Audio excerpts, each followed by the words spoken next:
which was filming right there in town. He seemed confused by that, but come on, he was so beautiful. Of course he'd been singled out.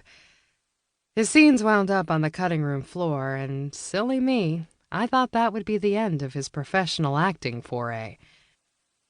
But then, just a couple years later, I received a letter from him telling me that he was headed for Los Angeles, where I guess he decided to stay.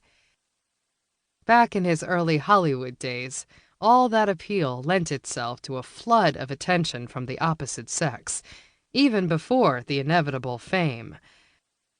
Everyone from mere citizens to young starlets to seasoned veterans wanted a piece of him. He'd been spotted with a multitude of different women over those first years, but why not? There was virtually a line out the door, and Tripp was practically giving out numbers. The sheer volume of girls throwing themselves at him was staggering. He was young, unattached, and met with opportunity at every turn, so who could blame him? Certainly not me. Certainly I'd been living my life during that time, too. Well, sort of. It was excruciating at first, getting over Tripp. Not that I ever really did, mind you. During those first years, I had no other choice but to go on with my life. Because do you ever really get over your first love? Even during your 20s, when you experience that initial taste of being a grown-up, that teenager still lives inside you. That person you were before the world started telling you how to be, what to say, who you should be with. Before you lost yourself in expectations and plans, and could just be a work in progress with only the vaguest of results in mind.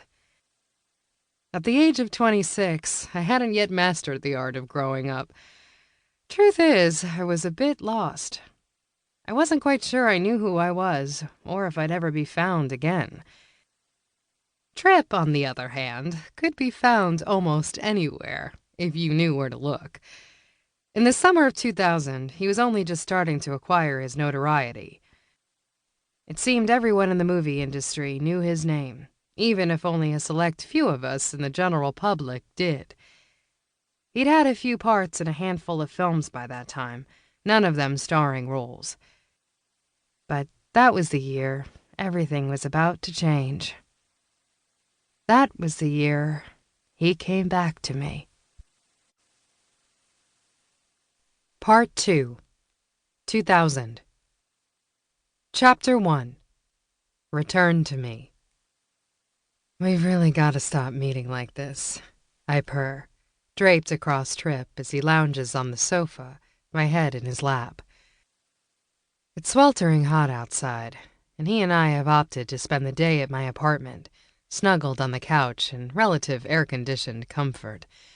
But wow, it suddenly got really hot in here, even though I'm wearing nothing but a flimsy pair of cotton shorts and a tank top.